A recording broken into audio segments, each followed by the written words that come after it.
قري مسخ غري علو خبري مسخ غري علو خبري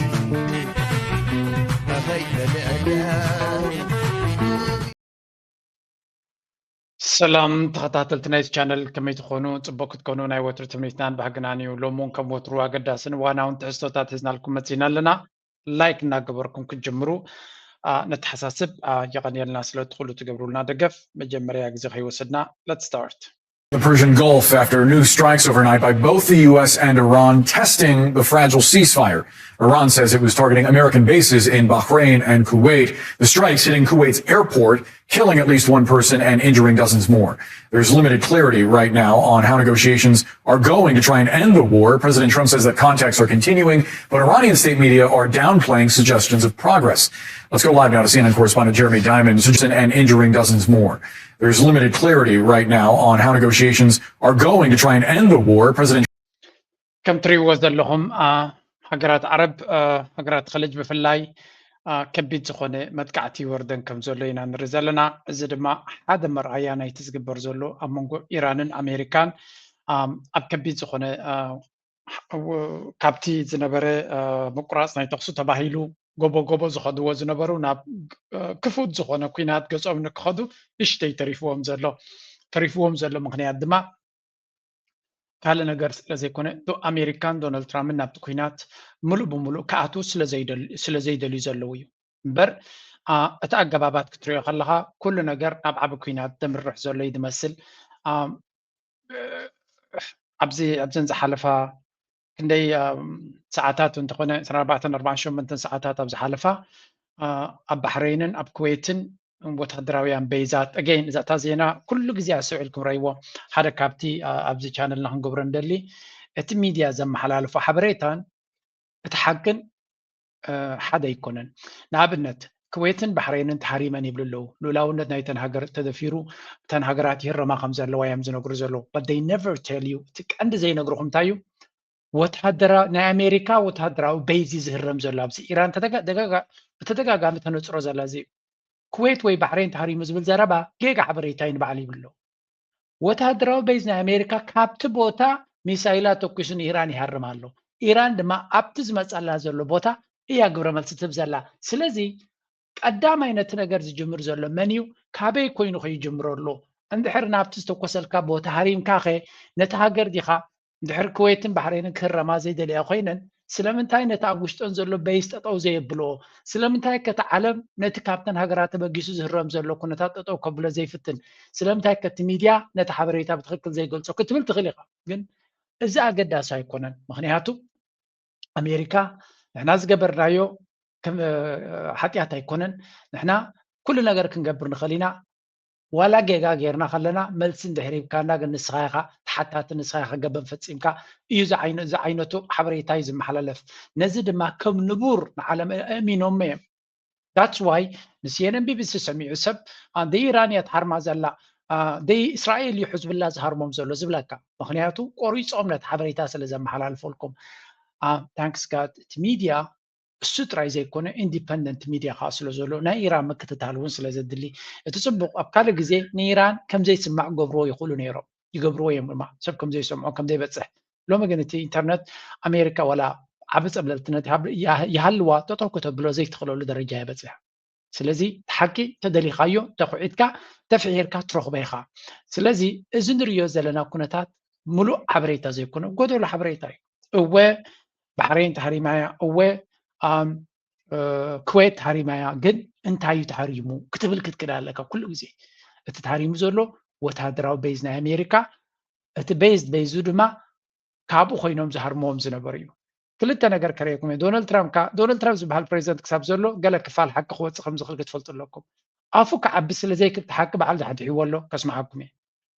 downplaying suggestions of progress. Let's go live. For hours, we've certainly seen an uptick in regional tensions and escalation in attacks by both the United States and Iran in the region, but both sides seem committed to trying to avoid the kind of escalation that would ultimately lead to a return to all-out war between the two parties. It all began yesterday, it seems, when the United States struck an oil tanker that was attempting, it would seem, to head towards an Iranian port, breaking that U.S. naval blockade of Iranian ports. And the U.S. also carried out what it described as self-defense strikes against Iranian military targets on a strategic island off the Iranian coast. Iran then carried out strikes against U.S. bases in Kuwait and Bahrain overnight, as well as striking Kuwait's international airport. There was some quite a significant video of one of those strikes hitting Kuwait's international airport, and also missiles and interceptors that were lighting up the night sky in what was clearly the most intense round of Iranian strikes since this ceasefire took effect. One person was killed, 63 others.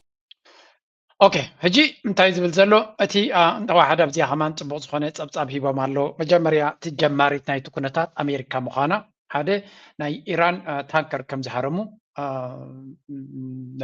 مركب مالتيو كم زقاصلوا ابز كنقربي نخلينا يصابون سلو زلو زخونه يكون زقاصل زلو ገለ ነገር يصابون سلو زلو شفينا نريكم علنا ስለዚህ نريكم زلنا تحزلنا استوسن ጊዜ ኮም يصابويم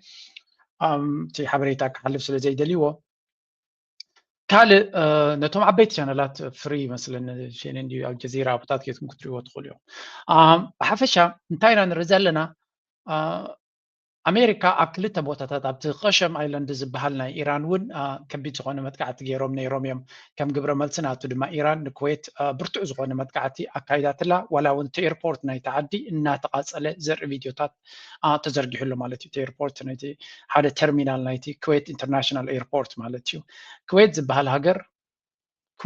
ሃገር እንድዒ I don't know what's going to happen with that country I'm not sure እንታይ ከጋጥሞም ይኽእል እዩ ምክንያቱ እቲ ሃገር እቲ ብዓብዪ ኣብ ነዳዲ ዝምርኮስ ሃገር እዩ ጠቕላላ ነዳዲ ክሸጡ ይክእሉን እዮም ጥራይካ ኣይኮኑን ኣብዚ ኩናት እዚ ብፍላይ ኣብ ዝተናውሐ ኩናት ኣሜሪካ ዝያዳ ዝጥቀምሉ ዘለዎ ቤዝ ናቶም እዩ እዚ ማለት ድማ ኢራን ገለ ካብቶም ክሪቲካል ትሪኦም ዘላ ሃገራት እዮም እቲ ዝሕዝን ክፋል ድማ ኩዌት ኣዝዩ ቀረባ እዩ ንኢራን ኣዝዩ ቀረባ እዩ ስለዚ ዋላ እቲ ዝሓመቐ ሚሳይል ናይ ኢራን ያው ክበፅሕ ዝኽእል ዋላ እታ ዝሓመቐ ዝኣረገት ድሮን ናይ ኢራን ያው ክትበፅሕ ትኽእል እዚ ሓደ ኮይኑ ካልኣይ ድማ ብኻልእ መንገዲ ኩዕቶም ነዳዲዮም ናብ ዕዳጋታት ከብፅሑውን ኣማራፂ ዘለዎም ኣይኮኑን ስለዚ ዳርጋ 80 ሚታዊ 90 ሚታዊ ቁጠባ ናቶም ድማ ኣብ ሽያጥ ናይ ነዳዲ እዩ ዝምርኮስ ስለዚ እዚ ሃገር እዚኣ ኮምፕሊት ኣብ ቬትሮ ተቐመጥ ገዛ ኣብ ቬትሮ ዝቕመጡ ህዝቢ እዮም ዓዶም ምድረ በዳ እዩ 90 ሚታዊ ገለ ዝሰትይዎ ማይ ካብ ዲሳሊኔሽን ፕላንትስ ካብ መፃረይ ናይ ማዮም ዝሰትዩ ስለዚ ብቐሊሉ ሂወቶም ከተበላሸወሎም ትኽእል እያ ኢራን ተደልያ ነቲ ዲሳሊኔሽን ፕላንት ተሃሪማቶ ትወዲኡ ለሂወት ኣብዘን ዓዲ እዚኣ ኣብዛ ንእሽተይ ዓዲ እዚኣ ማለት እዩ ካልኣይ ዝኾነ ነዳዲ ጠቕላላ ከም ዘይሸጡ ዚሮ እዩ ኮይኑ ዘሎ ወርሒ 4 ንኣብነት ዚሮ ሽያጥ ኣምፅኦም የስ ሴቭ ዝገበርዎ ገንዘብ ነይርዎም ክኾኑ እዩ ዋላ እቲ ዝብላዕን ዝሰትን ንኽእትዉ ኸማን ብዙሕ ፀገማት ዘጋጥሞም ካብ በዓል ስዑድያ ካብ በዓል ገለ ብመካይን ገለታት ይመፅኦም ኣሎ ግን it's not optimal ብሓፈሻ እዚ ሃገር እዚ ሕጂ ድማ ትሪእዎ ኣለኹም ካብዚ ምቁራፅ ተኽሲ ገለ ከለውን ብተደጋጋሚ ተኽሲ ኣብ ልዕሊ ኩዌት ዝግበር ዘሎ እታ ባሕሬን ትበሃል ብቐደማውን ብድጎማ እያ ትነብር ነይራ ኣዝዩ ሕማቕ ዝኾነ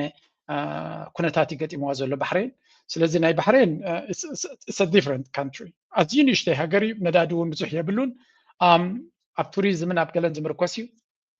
እጂ ድማ ዳርጋ ብሙሉእ ተዓፅይዎ ኣሎ ብድጎማ ናይ ኢማራት ገለመለ ዝኸይድ ዝነበረ እዩ ኣብ ልዕሊኡ ድማ ኣብቲ ውሽጢ እቲ ሃገር ድማ እዚኦም ሸዓ ዝበሃሉ ዝበዝሑ እዮም ተፀቒጦም እዮም ዝነብሩ ዘለዉ ስለዚ ብዙሕ ግዜ ፈቲኖም እዮም ነቲ ንጉስ ከኣልይዎ ወይ ንዓቡ ክገብሩ ስለዚ እታ ባሕሬን ትበሃል ኦልሬዲ ኣብ ጥርዚ ናይ ነቕነቕ በፂሓ ዘላ ሃገር እያ ስለዚ ክልቲአን እየን ከዓ ዝህረማ ዘለዋ ኢራን ድማ ፅቡቅ ገይሮም ፈልጥዮም እንተወሓደ እቲ ባሕሬን ዝበሃል ክወድቕ ከም ዝኽእል ፈልጥዮም ምክንያቱ ተኸተልቲ እምነት ሸዓ ዝኾኑ ኢራናዊ መበቆል ምስ ኢራን ዝተሓሓዝ ዘለዎም ህዝቢ መሰሎም ተረጊፁ ከም ዘሎ ይፈልጥዮም so they are going to play that card ብዝተፈላለየ መንገዲ ክፃወትዎ ክፍትኑ እዮም ኮይኑ ተሪፉ እዚ ጉዳይ እዚ ቀሊል ክኸውን ኣይኮነን እዘን ክልተ ሃገራት ድማ ዝያዳ ታርጌትድ ኮይነን ኣለዋ ንብል ኣለና እስከ ቅርብ ኢልና ንርአዮ That oil vessel was headed toward this small island called Karg Island that was disabled by the U.S. Navy. So once that was taken out, the Iranians then responded. They hit the airport in Kuwait, and they also fired missiles at Bahrain as well. They fired other missiles and other drones, but those were knocked out by the U.S. Navy and the U.S. So ከም ትሪእዎ ዘለኹም እቲ ጀመርቲ ባዕሎም ምዃኖም እታ ባሕሬን ትበሃል ትሪእዎ ኣለኹም እቲ ኩዌት ዝበሃል ድማ ቤት ከም ዘሎ ትሪእዎ ኣለኹም ክልተን ኣዝየን ቀረባየን ንኢራን ስለዚ ብዙሕ ሶፊስቲኬሽን ኣየድልዮም ወይ ከበድቲ ሚሳይላትን ገለና የድልዮም ነዚኣቶም ንክሃርምዎም ማለት እዩ ኣብ ጥቆም ዘሎ እዩ ኣንደይ ከን ኢዝሊ ብቐሊሉ ክረኽብዎ ዝኽእሉ ክበፅሕዎ ዝኽእሉ ዕላማታት እዩ እዚ and this is ውፅኢት ናይቲ ዝገብርዎ ዘለዉ እዩ እዘን ሃገራት እዚኣተን ድማ እንታይ ይብልዎ ኣብ collateral damage ኣብ መንጎ ክልተ ሓያላት ዝግበር ዘሎ ባእሲ ኣብ መንጎ ግዳይ ዝኾና ዘለዋ collateral damage እዘን ሃገራት እዚኣተን ትዝሕዝን ክፋል ኣሜሪካ ትከላኸለልና ኣላ ኢሉ ዝዛረብ ኤክስፐርት ናይ ኩዌት ሰሚዐ ኢኻ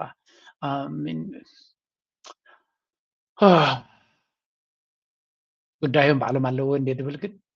ይሕዝኑኸ እቲ ዘገርም ትዝሕዝን ክፋሉ ድማ ኢቨን ካብ ትዝሕዝን ክፋሉ there is nothing they can do ክገብርዎ ዝኽእሉ ነገር ካ የለን ምክንያቱ ሕጂ ዶ ወታቲ ብምቾት ዝዓወሩ ህዝቦም ወታደራዊ ታዕሊም ዓሊሞም ብረት ሒዙ ኣብ በረኻታት ኮፍ ኢሉ ከም ኢራናዊ ክዋጋእ ኣሎም ኮይኑ ስናግና ሃብን ስለዚ ፀሎት ክገብሩ ክእሉ እቶም ሃብታማት ድሮ ካብቲ ዓዲ ፍላይ ገይሮም ኣብ ካልእ ኣሉና በኤሮጳ ገለመለን ከም ዝህልው ኮን እዮም ወይ እውን ኣብ ሃማስ ገለመለ ህልው ኮን እዮም እትኻ ድማ ዕድል ይረኣባ ማለት እዩ ሕጂ እውን ኣብዚ ዝተገበረ መጥቃዕቲ ሓደ ስደተኛ ህንዳዊ መበቆል ዘለዎ ተቐቲሉ ይብልሎ ኣብቲ ኤርፖርት ማለት እዩ but again እተን ሃገራት ግን ሲስተማቲካሊ ዝነበረን ቁጠባዊ ጭዋዳ ዓብይ ቅልውላው ናይ ቁጠባ ይመፀን ኣሎ ንኣሜሪካ ግን ኣይንታይን ወላ ሓንቲ እውን ዝግደሱ ይትርኢን ኢኻ ዶናልድ ትራምፕ ከመይ ኢሉ ይዛረብ እስከስምዕዎ ኣብዚ እዚኣቶም I don't know ክትድንግፀሎም ዘለካ ዋላ እንታይ እውን ኣይርዳእንን Is the ceasefire with Iran still on? Well, you know, there's a reason for everything. And we hit them pretty hard the night before and actually last night. And when it was explained to me, I said, all right, so we'll do that. But we've been hitting them pretty hard a little bit. So there is a reason for certain things. And there's usually a reason that sometimes makes sense. But they did something, not a big deal. We got it, we nipped it in the bud very quickly, as we do. We're the greatest military in the world. But some people would say they were slightly provoked because we took a strong action for a different reason. So they were reciprocating. Yep. Can you explain? I hear the... So እንታይ ዝብል ዘሎ ዶናልድ ትራምፕ ኣብ ኩዌትን ባሕሬን ዝግበር ዘሎ መጥቃዕቲ ከመይ እዩ ትምኩራት ፀቕሲ ፋሒሉ ድዩ እንታይ እዩ ገለመለ ይብልዎ ኣለዎ ሲ ሃሪምናዮም ስለ ዝነበርና ኢና በርትዕና ሃሪምናዮም ስለ ዝነበርና እዮም ግብረ መልሲ ዝህቡ ዘለዉ ስለዚ ሃሪምናዮም ሃሪሞም ንኩሉ ነገር ሲ ምክንያት ኣለዎ ይብላ ኣሎ ትሩ እዚኣ ኣገዳሲ ዘረባ እያ ኢራን ብዘይ ምክንያት ዝሃርሙ ይኮኑን እዩ ዝብል ዘሎ that's very very true እዚኣ ፅብቕቲ ሓቂ ውፅኢ ኣሎ ኢራን እዚ ኩናት ካብ ዝጅመር ክሳብ ሕጂ ባዕሎም ዝተኮስዎ ግዜ የለን እዮም ዝበሃሉ መን ምስ ተሃረሙ እዮም ግብረ መልሲ ዝህቡ ዝሕዝን ክፋሉ ሲ ፕሮአክቲቭሊ ነቲ ኩነታት ሪኦም ኣቐዲሞም ኣይሃርሙን እዮም ዘሎ ክሳብ ክንዲዚኦም ጥንቃቐ ዘለዎም ኣብቲ ኩናት ከይተሃረሙ ኣይሃርሙን እዮም ዘሎ ኩሉ እቲ ዝገበርዎ ኩናት ግብረ መልሲ ናይቲ ዝገብሮም ዝመፅኦም ዝነበረ እዩ እዚ ኩሉ ሃገራት ዓረብ ክሃርሙ ከለዉ ድዩ ኢማራት ክሃርሙ ከለዉ ገለ ኩሉ ግዜ ቅድሚኡ ተሃሪሞም ኣሎ ስለዚ ግብረ መልሲ ክንህብ ኢና መሰል ናይ ግብረ መልሲ እናተጠቀምና ናበሉ እዮም ዝምልሱ ዘሎ ስለዚ ከይሃረምካዮም ዝሃርሙ ህዝቢ ይኮኑ ከይተኮስካ ኣሎ ዝትኩስ ይኮኑ ስለዚ እንታይ ግን የርእየካ ኣሎ ኣብዚ ሕጂ ዶናልድ ትራምፕ ከናእሶ እዩ ዝፍትን ዘሎ እንታይ እዩ ዝበሃል ዘሎ መብዛሕትኡ ንኣብነት እቲ ዝተተኮሰ እንኪፍና መሊስናዮ ሒዝናዮ ገለ ሓመድ እዮም ገይሮሞም ዘሎ ኢንተርሰፕት ገይርናዮም ዝበሃል ዘረባ ሓሶት ምዃኑ ክትፈልጡ ኣለኩም እዚ ኣምኪናዮ ኣብ ሰማይ ገለ ቦግ ኣቢሎም እዮም ከም ዝብሉ ዘሎ ዓዲ ቃልቃል እዩ ኣብዚ ከምፅኣ ስለ ዘይከንበር ቃልቃል ገይሮም እዮም ኣብዚ እቲ ነቲ ኩነታት ብቐረባ ዝከታተልዎ ዘሎ ዝብልዎ ዘሎ ዘይንሰምዕ ምክንያቱ ተዓሚትካ ምእማን እውን ደዋፅእ ስለ ዘይኮነ ኣብዚ እዋን እዚ ኢራን እውን መግለፂ ሂቦም እዮም መልሲ ናይዚ ዝብሎ ዘሎ ሂቦም እዮም Enough at all, so I'm glad that we're doing this. Yeah, so lots to get to, as we said, big show. Yeah. All right. Let's kick it off with Iran here. So the IRGC last night launched strikes on both Kuwait and Bahrain in response to an Iranian ship being targeted as it was transiting the Strait of Hormuz. The attack, and you're seeing some of them being intercepted here. There was this great statement that they put out. They were like, yeah, 2 MQ-9 Reaper drones were destroyed and 5 service members were injured as a result of an intercepted ballistic missile. It's like, Yep. I don't know if that's what intercepted means. You're not supposed to intercept it with the MQ-9s. With your base. You're supposed to intercept it in the air. Yeah. Not when it hits the ground. That's not an interception. Doesn't count. So we have no idea because we can't. ብዛዕባ እንታይ እስከ ይዛረቡ ኣለዉ እቲ ዘረባ ከማን መራ እንዲ ዘገርመካ ክሳዕ ክንደይ ነቲ ጉዳይ ብቐረባ ዝከታተልዎ ዘለዉ እዮም ሕጂ እንታይ ኢሎም ኣብቲ ኩዌት ናይ ኩዌት በይሲ ኣሜሪካ እንታይ ኢሉ ሪፖርት ሂቡ ኢንተርሰፕት ጌርናዮ ነቲ ሚሳይላት ካብ ኢራን ዝተኮሰ ኢሎም ምስ ድማ ልግብ ኣቢሎም ክልተ ኤምኪው 9 ዝበሃላ እዚአን ክቡራት ድሮናት ተቃፂለን 5 ወታደራት ናይ ኣሜሪካ ድማ ቆሲሎም ኢሎም ሕጂ ኣምኪናዮ ክትብሉ ከለኹም ነተን ድሮናት ናትኩም ሃሪሙ ድዩ ዝመክን ዘሎ ወይስ ኣብ ሰማይ ከለኹም ኢኹም ተምክንዎ ዘለኹም ቁሩብ ከተብርሁልና እንደልለና ኢሉ ምክንያቱ ኣምኪናዮ ክትብል ከለኻ ጠቕላላ እቲ ሚሳይል ካብ ጥቕሚ ወፃኢ እንተጌርካዮ እምበር ኣብ በይዝ ናትካ ኣትዩ ኣነ ምነው ምስ ኣበለካሲ ነቲ በይዝ ሃሪሙ መኺኑ እንድሕር ትብሉና ኣለኹም ኣነ ፅሩና እዮም ዝብልዎም ዘለዉ that's very true መብዛሕትኡ ግዜ ኣምኪናዮ ይብሉ ግን ሃገር ክትቃፀል ደካ ትሪ ኤርፖርት ክቃፀል ትሪ ዋላ ብኢማራት ከምኡ ኣምኪናዮ ይብሉ ግን ገዛ ክቃፀል ትሪ ገለ ክትሪ እቲ ምቅፃእቲ ምምካን ማለት ከቲ ደብሪ ወዲቑ ሃሪሙ ክትብል ትኽእል ኢኻ እቲ ሚሳይል ኣብ ላዕሊ ምስ ሃረምካዮስ እቲ ክፋል ናቱ ክወድቕ እዩ ምስ ወደቐ ድማ ገዛ ዲ ገለ ተፀኒሕዎ ክቃፀሎ ይኽእል እዮም ገለ እዮም ዝብሉ ግን ኣብ ክልተ ድሮናት ሃሪሙሲ ከመይ ዲ እቲ ምምካን ዝበሃል ካብ ርሑቕ ከተምኩኖ ይትኽእል እንዲኻ ኮንካ እንታይ እዮም ዝገብሩ ዘለዉ የላግፁ እዮም ዘለዉ ሓቂ ንምዝራብቲ ናይ ኣሜሪካ ዘረባ ንካብንዎ ስለ ዘሸግሮም ዘለዉ ስለዚ ኣብዚ ሸፊና ኣለና እቲ ዝነበረ ስለ ዘርእይዎ እዩ missile slam into the engine room of this ship and it blows up. The understanding that's coming out from Iran analysts is that Iran is trying to say we're not doing tit for tat stuff anymore. Like you do a tit, we're doing 10 tats. That they're trying to say no, you're not going to degrade us back into the pre-February status quo. We're trying to lock in the gains that we have established here, and if you don't want to reach a peace deal, we're going to. Yeah, I mean, billions of dollars of reconstruction. ሕጂ እንታይ እዮም ዝብሉ ዘሎ መሲልኩም ኢራን ሲ ንዝኾነ ዝተገበረ ግብረ መልሲ ትህብ ከም ዘላ ቲት ፎር ታት ይብልዎ እዚ ነዚ እንተጌርካ ነዚ ክንገብር ኢና ዝመስል ግን እዚ ዘረባ እዚ ተቐይሩ ኢሎም ይብላ ኣሎ እንታይ ዳ ንሓንቲ ነገር 10 ዕፅፊ ግብረ መልሲ ከም ዝህቡ ዘለዉ ኢና ንርኢ ዘለና ኢራን ኢሉ ሓንቲ ጉምቲ ተወሲድካ 10 ናታ ዕፅፊ ግብረ መልሲ ሂቡ ከም ዘለዉ ኢራን ምክንያቱ መብዛሕትኡ ግዜ ትንሪኦ ዘለና ዳሜጅስ ኢራን ኣፀቢቓ ተኽስረና ከም ዘላ ንኣሜሪካ ከምኡ ድማ ነተን ሃገራት ከልጅ ገጅፍ ዝኾነ ሓደጋን ስጉምትን ትወስድ ዘለዎም ከም ዘላ ኩሉ እዚ ክትሪኦ ከለካ ድማ እቲ ኩናት ኣብ ዝበርትዐ ደረጃ ይኸይድ ከም ዘሎ እዩ ዝንገር ዘሎ እንታይ ዘርእየካ እቲ ኩነታት ኢራናውያን ነቲ ኩነታት ከመይ የንብብዎ ከም ዘለውን ክሳዕ ክንደይ ሚዛን ናይቲ ኩናት እናተዘናበለ ይኸይድ ከም ዘሎ እናተዘናበለ ማለት ኢራን ሓይሊ እናደለቡ ይመፁ ከም ዘለውን ነቲ ኩናት ድማ እናተረድዎን ንኣሜሪካ ድማ ናይ ብሓቂ ቻለንጅ ይገብርዋ ከም ዘለዉ እዚ እንታይ ዝገበርዎ ሲ ምስ ዝምጥን ወይ እውን ካብኡ ዝብርትዕ ግብረ መልሲ ብምሃብ ነቲ ኣሜሪካ ትገብሮ ዘላ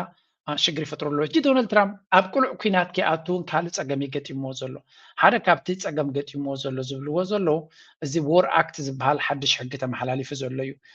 ንሱ ከስማዓኩም እየ ምክንያቱ ዶናልድ ትራምፕ ሰፊሕ ዝኾነ ኩናት ከይገብር ድማ ነቲ ስልጣን ናቱ ሓፂሮም ኣለዉ ማለት እዩ Let's go to this one now. Well, the United States and Iran have exchanged attacks on each other's facilities, which hasn't broken the ceasefire, but it's certainly put it under a fair amount of strain. And when we look at where those attacks have taken place, it's quite an interesting pattern in a way. The United States, in the last couple of days, has hit Tehran and they've hit Kard Island, which is the oil terminal that the Iranians use. And the Iranians, more interestingly in a way, they've hit Bahrain, the naval base at Bahrain, which is the headquarters of the US Fifth Fleet, and also Kuwait's airport. They hit one of the terminal buildings, one person is dead, at least 64 are injured. That's a pretty major attack. And what the Iranians are doing is indicating, I think, that they are still in the game militarily and they will attack America's bases. This is what Ayatollah Khamenei had said. He said all these American bases must now be regarded as vulnerable by the Americans. ብሓፈሻ ከም ትሪእዎ ዘለኹም ኢራን ትትገብሮ ዘላ ኩነታት ንኣሜሪካ እዚ በይዛት ናታ ዓብ ክሳራ ምዃኑ ኢራን እቲ ዕላማናቶም 234 ዓይነት ዕላማታት እዩ ዘለዎም ክትርኢ ከለኻ ንኩዌት ብምህራሞም ወይ እቲ ቤዝ ናይ ኩዌትን ባሕሬንን ክሃርሙ ከለዉ ሓደ ነገር መልእኽቲ እዮም ዘመሓላልፎም ዘለዉ ንኣሜሪካ እዚ ቤዝ እዚ ደጊሞም ካልኣይ ግዜ ከይዘሎ ብዙሕ ግዜ ተሃሪሙ ዘሎ መሊሶም እዮም ዝሃርምዎ ዘለዉ ድማ እዚ ቤዛት እዚ ውሕስነት ከም ዘይኮነ ቀንዲ መልእኽቲ ናቱ ግን እንታይ እዩ ነዘን ሃገራት ዓረብ ነዘን ጨቓዊት ሃገራት ዓረብ ናይ ኣሜሪካ ቤዝ ጌርክን ተረጋጊእክን ክትነብራ ኣይትሕሰብኦ ወላ እውን ሕጂ መድረኽ ተተቐይሩ ኣብ ጣውላ እንተተሰማሚዕና ናይ ኣሜሪካ ቤዝ ጌርኩም ተረጋጊእኩም ክትነብሩ ኢልኩም ኣይትሕሰቡ ድሕነት ናትኩም በዚ ናይ ኣሜሪካ ቤዝ ክሕሎ ከም ዘይኮነ ምሳና ተረዳዲእኩም ክትነብሩ ትኽእሉ ጎረባብቲ ኢና ኣሚን እቲ ካርታ ረይዎ ኢራን ክንደምንታይ እቲ ኩዌት ካብ ክንደምንታይ ትሪእዎ ኣለኹም እዮም ስለዚ ዲስ ኢዝ ኖት ኢቨን ክግመት ዝኽእል ነገር እውን ኣይኮነን ክንዛረብ ከለና እቲ ኩነታት ናይተን ሃገራት ክትሪኦ ከለኻ ኣብ ሓንቲ ሰንተንስ ንክልትየን ማዕረ ጌርካ ክትዛረበለ እውን ኣይትኽእልና ኣዝየን ንኣሽቱ ሃገራት እየን ኣዝየን ንኣሽቱ ሃገራት ባሕሬን ዝበሃል ሲ ኣይደኖ ክንዲ ከረን እንተኾነ ኸማ ኣዝዮም ንኣሽቱ ዓድታት እዮም እዚኦም ማራ ንኣሽቱ ዓድታት እዮም ሲምፕሊ ገንዘብ ስለ ዘለዎም ነዳዲ ስለ ዘለዎም እዩ እዚ ንሪኦ ዘለና ኩነታት ተፈጢሩ ዘሎ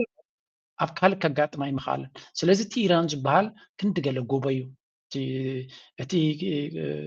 ተን ካልኦት ሃገራት ግን ጨቓዊት እየን ስለዚ ገንዘብ እንድሕር ኣለካ እሞ ከዓ ንኣሜሪካ እንድሕር ኣምፂኻ ልዕሊ ዓቕምኻ ክትፍክር ልዕሊ ዓቕምኻ ክትዛረብ ልዕሊ ዓቕምኻ ኣክት ክትገብር ትኽእል ኢኻ ግን ገንዘብ ወረቐት እዩ ኣብ መወዳእታ ገንዘብ ወረቐት እዩ ኣብ ባእሲ እንድሕር መፂኻ ኩሉ ነገር ከምቲ ንስኻ ተሓስቦ ይኮነን ኩናት እንድሕር መፂኻ ክንደይ ሰብ ኣለካ ክንደይ ወታደር ኣለካ እንታይ ዓይነት ዓቕሚ ኣለካ እንታይ ምኽንያት ከለካ ንውግእ እዩ ኢራናውያን ህላዊዮም እዮም ዝዋግኡ ዘለዉ ህላዊዮም ድማ ኣብዝን ሃገራት ብዘሎ ማዓስከራት ናይ ኣሜሪካ እዩ ሓደጋ ወሪድዎም ዘሎ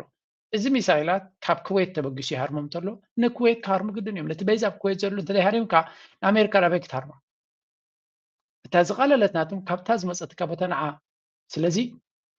እዚ ንሪኦ ዘለና ኩነታት ነተን ሃገራት ዓረብ ደጊመን ደጋጊመን ክሓስባ እየን እተን ሃገራት ዓረብ ድማ ኣማራፂ የብለን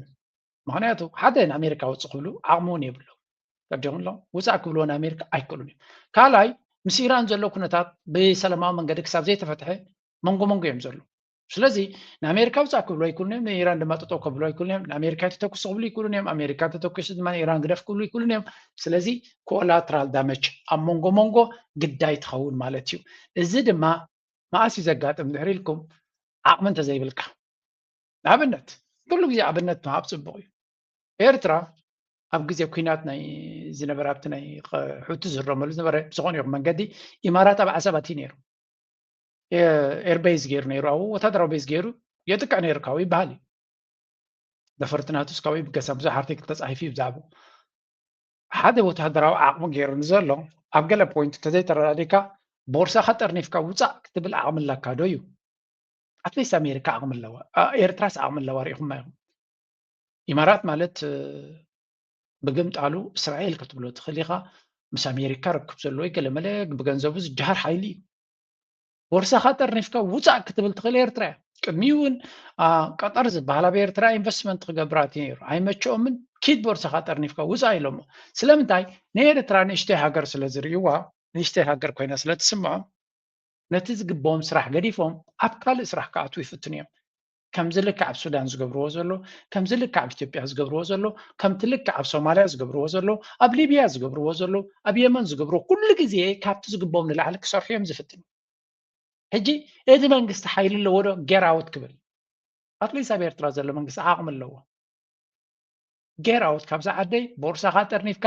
ህልምበል ክብል ዝኽእል መንግስቲ እዩ and that is very important ክሩሽ ኣዝዩ ኣገዳስነት ፒስ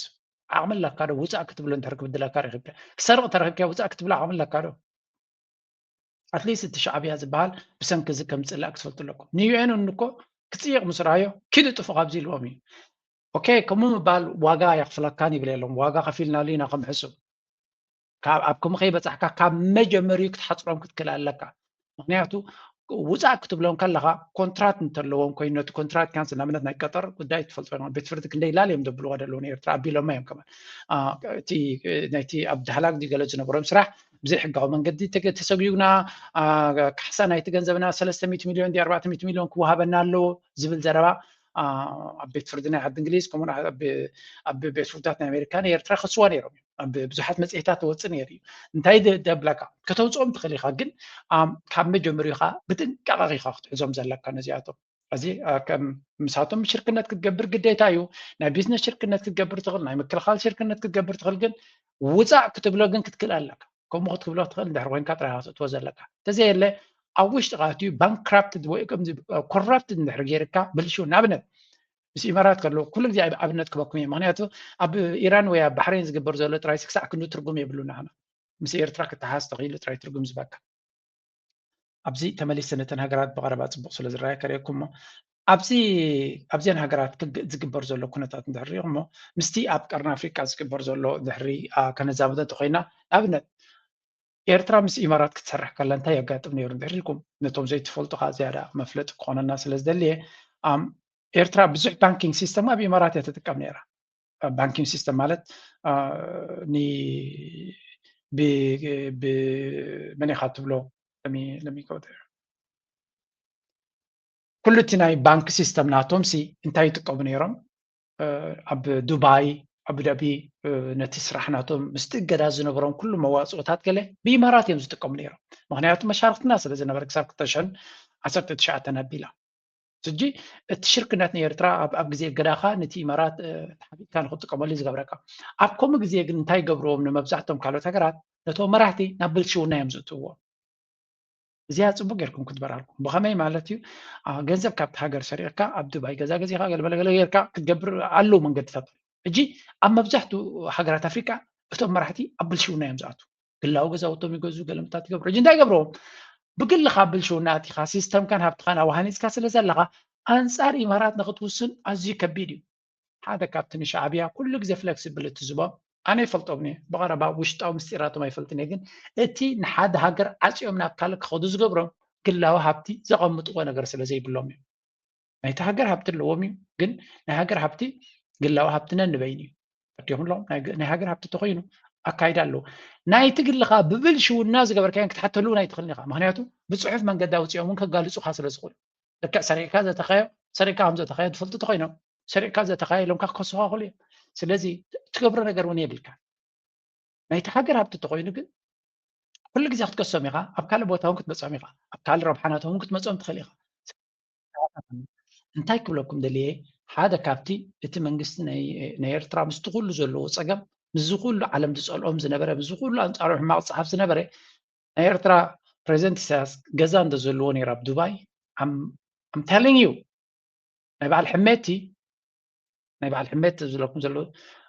ኢማራት ኩሉ ዓይነት ሽፋን ክትገብረሉና ፈተነት ካላ ፈቲሾም ይረኽቡ ኣለዉ ክንደይ ገዛውቲ ከም ዘሎ ኣብ ኢማራት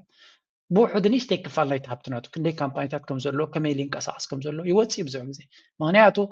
ለይትን መዓልትን ንዑ ዝሃድኑ ኣለዉ እዮም ወላ እኳ ኢማራት በዓላ እናሸፈነትሉ ከላ እየ ዝብለኩም ዘሎ ምክንያቱ ናይ ሕመቲ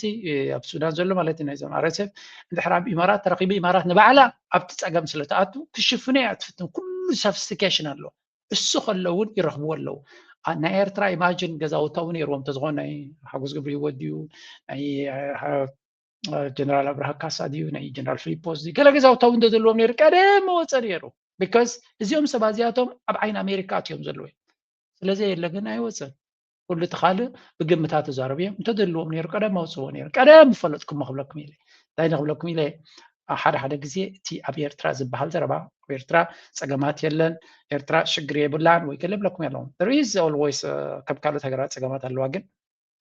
ነገራት ድማ ኣስተውዒልኩም ክትርእይዎ እንድሕር ኮይልኩም ፅቡቅ እዩ ንቐፅል እጂ sorry قربت لك after استوعبكم again you have to have the context كتتحازو تكلالك attack the Iranian tanker has been all over the news and but besides that nothing really important is happening the media here is saying that the Iranians have still refrained from continuing to send messages back and forth to the Americans. Trump of course denies this. I haven't seen any Iranian official say anything about this but the media is saying that messages are no longer going back and forth.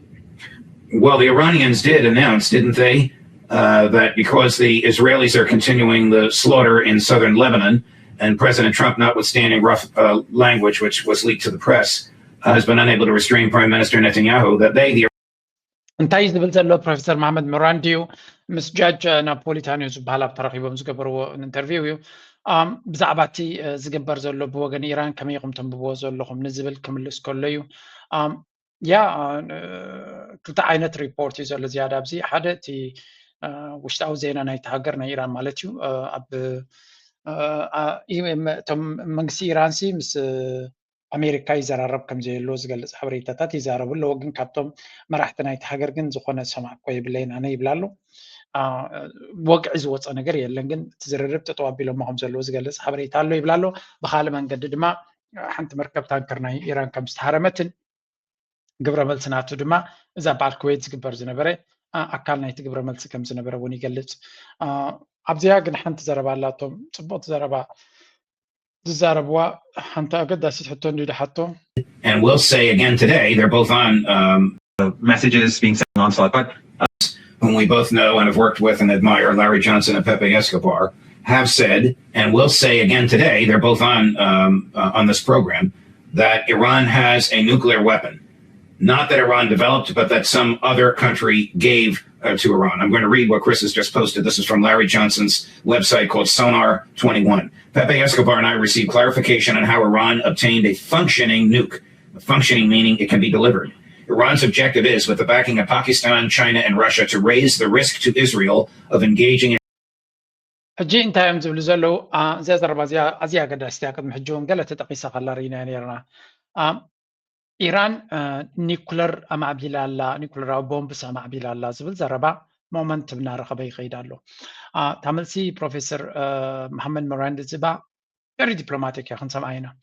እንታይ ዝብል ዘሎ ሕጂ ክልተ ዓበይቲ ኣብ ናይ ስለያዊ መርበባት ዌል ሶርስ ፅቡቅ ሓበሬታ ዘለዎም ንካልእ ፅቡቅ ሓበሬታ ዘለዎ ከም ምንጭ ጠቂሶም ኢራን ኒኩለር ከም ዘለዋ ብካልኦት እውን ከም ዝተሓገዘት ኣብ ዝቕፅል ድማ ዝኾነ ይኹን ንዝመፃ ናይ ኒኩለር ግብረ መልሲ ክትብ ትኽእል ፋንክሽናል ኒውክ ከም ዘለዋ ዝገልፅ ሓበሬታ ወፂኡ ኣሎ እዚ ማለት ማለት እዩ ኢራን ኦልሬዲ ኒኩለር ፓወር ናይ ምዃን ክእለት ከም ዘለዋ እዮም ዝነግሩ ዘለዉ ምናልባት እዚ ጉዳይ እዚ ከመይ ትርእይዎ ኣለኹም እንታይ ይበሃል እስከናትካ ከም ኢራን ብፍላይ ኣብቲ ናይ ኒኩለር ኔጎሲዬሽን ዝተሳተፍ ዝነበርካ ኢሉ ይሓቶ ኣሎ use it offensively, but just to use it the way North Korea does. Don't come near us because we have the ability to destroy you. Is there እቲ ኒኩለር ድማ ንኽትሓርም ወይ ንኽትድብድብ ኢላ ስራሕቶ ደይኮነስ ከምዚ ናይ ሰሜን ኮርያ ኣይተቕረቡና ተመፂኹምና ንሕና እውን መልሲ ኣለና እንተዘየለ ግን ከይተቕረቡና ዝመስል ንኹም ዕላማ ዝግበር ምዃኑ this? And I know you know these guys as well as I do, and you love them as I do. Is this credible, Mohammed? Well, they're both very, very good friends, and I'll be watching both shows today to see what they have to say, because obviously there are so many things that I don't know, and the very little that I do know, I try to inform your audience about that little bit of knowledge. What I can say is that the Iranians have the ability to develop a nuclear weapon, and this is something that the former Iranian foreign minister, Mr. Khatami's foreign minister, Dr. Kharozi, said on multiple occasions. He was, of course, murdered by the Americans and the Israelis in this war, he and his wife. But he had said this on multiple occasions because in recent years, he was one of the two foreign policy advisors to the leader, and he ran an important think tank. He said that Iran can develop a nuclear weapon, and it was able to do so from years ago, but it refrained from doing so. እንታይ ኢልዎ ኣሎ ተመልሲ እዚኣ ናይ ጉዳይ ኒኩለርስ ከመብርሃበና ከመያ ምስ በሎ እቶም ክልተ ሰባት ከም ምንጭ ጠቂስካዮም ዘለካ ኣዝየ ዘኽብሮም እዮም ናይ ብሓቂ ኣብቲ ስለያዊ መርበባት ዝኣክል ሓበሬታ ዘለዎም እዮም ነቲ ዝብልዎ ተወሳኺ ሓበሬታ እውን ክሰምዖም ቅሩብ እየ ደስ እናበለኒ ክሰምዖም እየ ካብኣይ ንላዕሊ ዝፈልጥዎ ነገራት ክህልዎም ከም ዝኽእል እውን ይፈልጥ እየ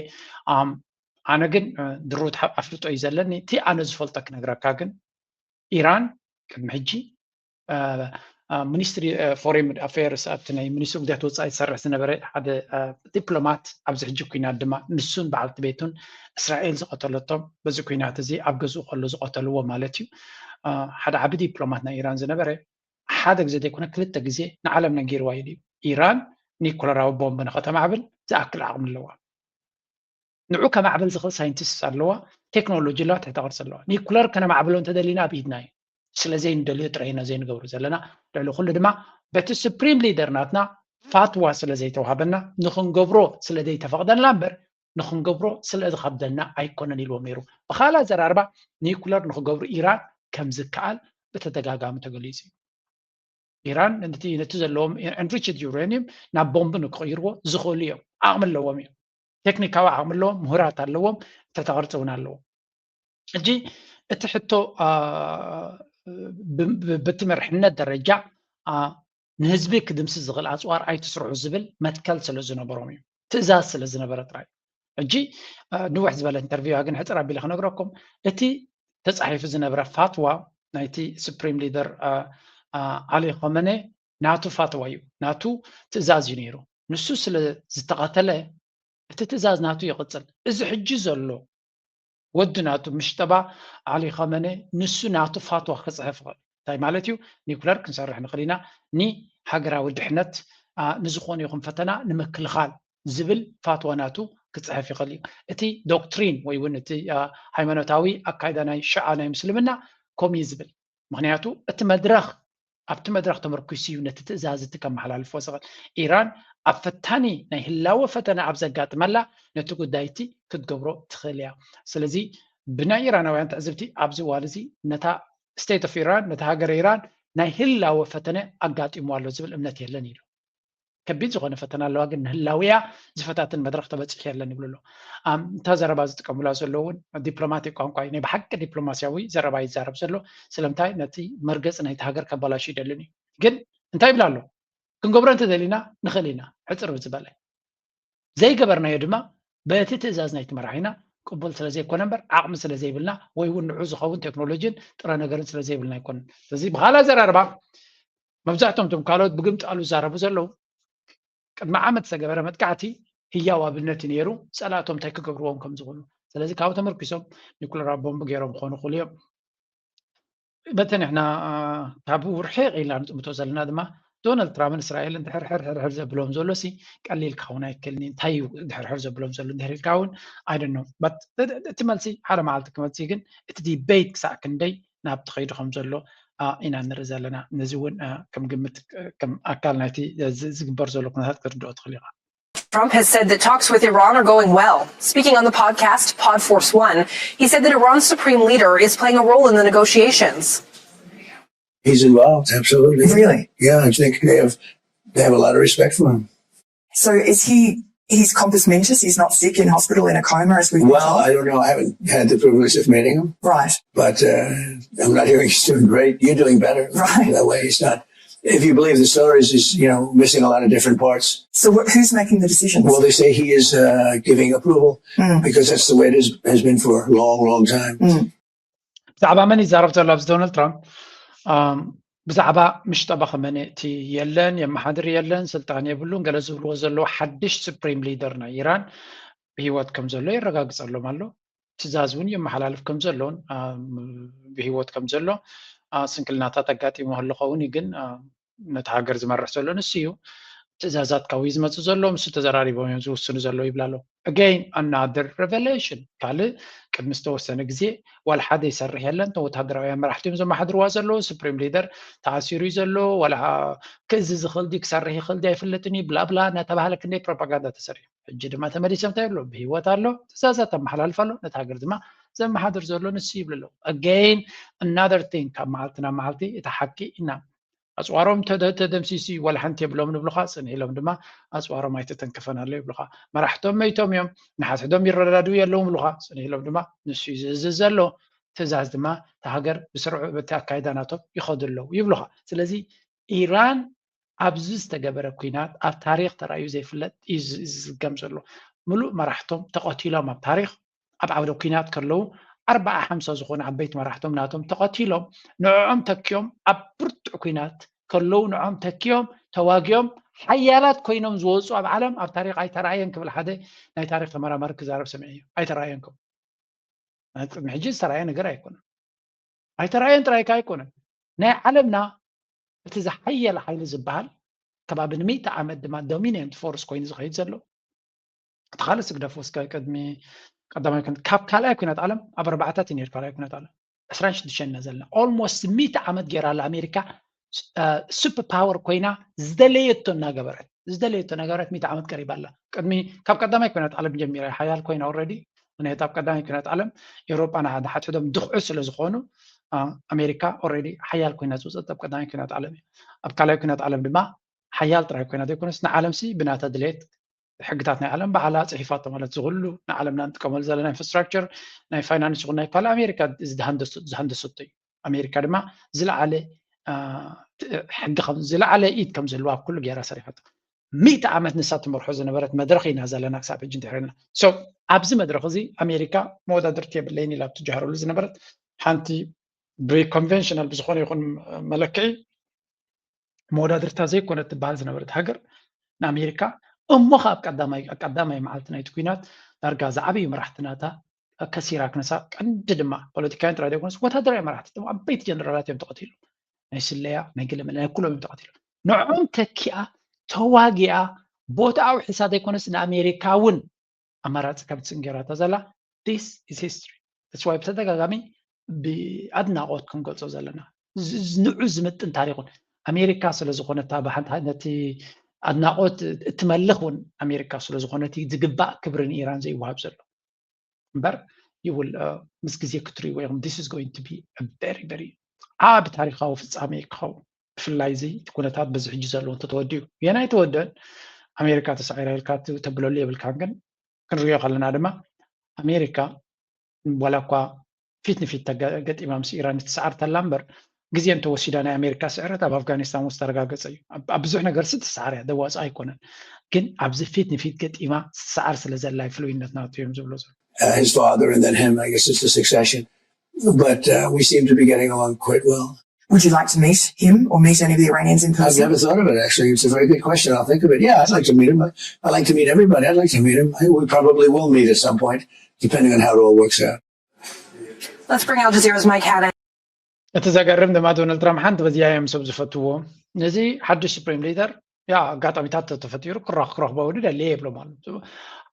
قال لك عبتي بزح سجماتنا دونالد ترامب تصبغ نقول تايم he's open to talk to anybody مسير ترى تزارب زولو تحبوا مسير ترى كي تزارب يوم دول نيرم تبقى ميزان over establishment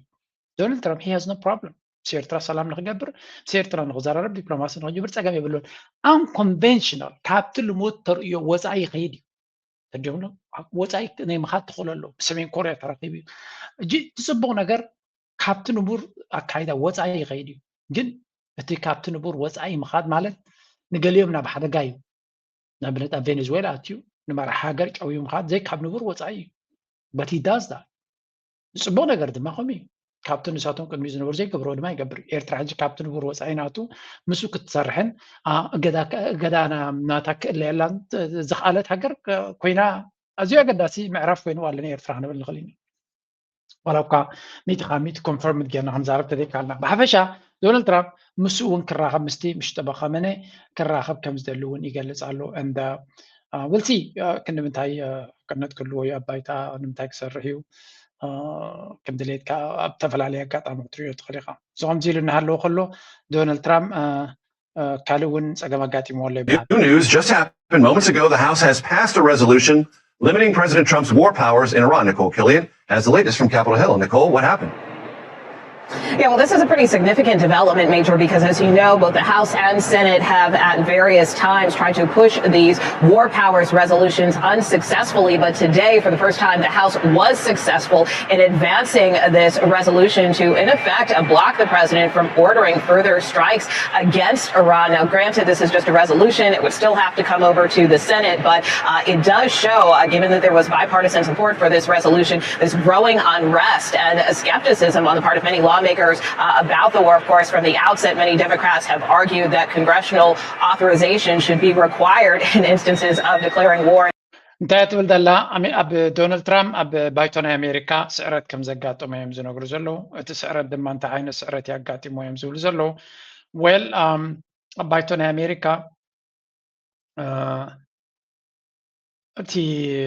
نايت بريزنت باور سلطان كقدر كم زلو زي مالتيو كوينات كوش كم زي بلوز خلكل وسانة أم حلالي فمالو. And this is a very very bad for Donald Trump. حماغيزي هذا معناته نتيك قبروز دلزلو أكيدا كحتسو زخل سلو زخونة. سلزي دونالد ترامب already نتيجة دليوز نبرة سلطان كلي أملو. And he wanted delay تخجبري دلنيرو ክገርመኩም ከለ ካብቶም ሪፐብሊካን ውን ምስ ኣብስቶም ዴሞክራትስ ኮይኖም እዮም ነዚ ውሳነ እዚ ገይሮሞ and ትናቱ ቤዝ is very unhappy about this ሕጉስ ኣይኮነን ዘሎ ትናቱ ቤዝ ምክንያቱ እዚ ዓይነት ስጉምትታት ንዑ ክቕፅል ከም ዘይክእል ነቲ ስርሑ ነቲ ኩናት ክቕፅሉ ከም ዘይክእል እዮም ገይሮሞ ደለዉ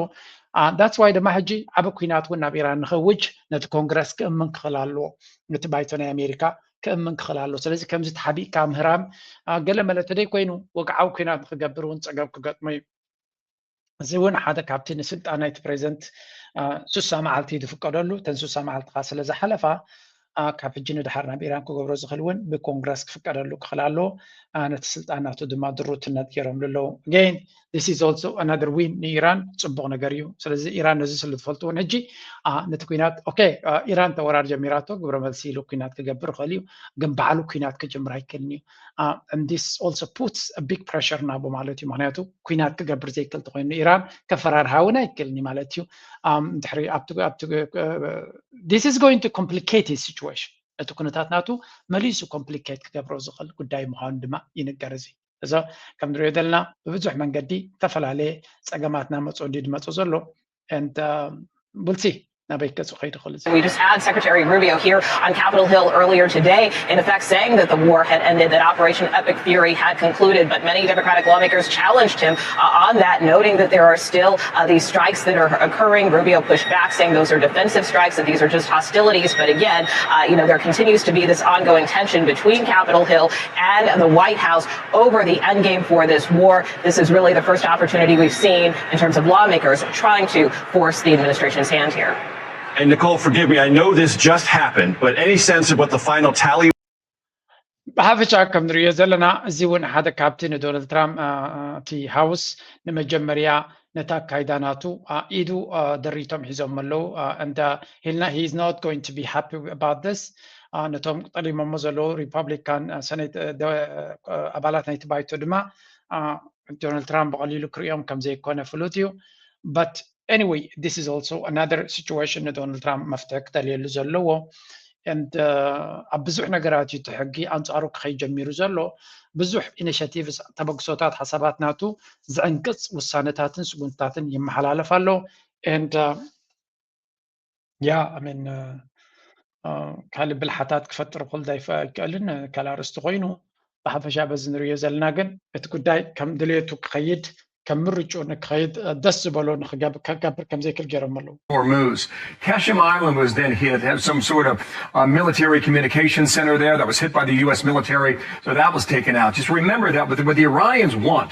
is any vessel that comes through the Strait of Hormuz to pass in between these islands so that it can charge a toll. All right, what the U.S. has said for some time is that the actual path is much lower here around the ብሓፈሻ ስቲል ኣብቲ ወሽመጥ ሕርሙዝ ዘለዎም ቁፅፅር ንዑ ንምፍታሕ ኩሉ ዓይነት ጥበብን ሽጣራታትን ይፍትኑ ኣለዉ ኣሜሪካ but I don't think ዝኾነ ነገር ለውጢ ክመፅኦም ዝኽእል ምክንያቱ ኢራን ቤላ ገይራ ሒዛቶ እያ ነዚ ኣሜሪካ ድማ almost ከባቢ 96 መዓልቲ ገይሩሉ እቲ ኩናት ካብ ዝጅምር and ሓድሽ ብልሓት ወይ እውን ሓድሽ ሓይሊ ኣምፅኦም ሕጂ ፍሉይ ነገር ክገብሩ ይኽእሉ እዮም ዝብለሉ ነገር የብለይን ግን ይነበነው ዝኾነ ኣብዚ ሕጂ ዘለናዮ ኣሜሪካ ተፈላለየ ዘረባን ምክንያታትን ክትፈጥር እምበር ነቲ ኩነታት ክትፈትሖ ፕራክቲካል ዝኾነ መፍትሒ ሒዛ ክትቀርብ ኣይረኣኹን ኣለኹ ብዝኾነ ንና ክንከታተሎ ኢና ምስ ዞባና እንታይ ይርክብ ኣለዎ ድማ ኣብ ዝቕፅል ቪድዮ ክኸውን እዩ ናይ ሎሚ ነዛ ቪድዮ ብዚ ጉዳይ ላይክ ምግባር ኣይትረስዑ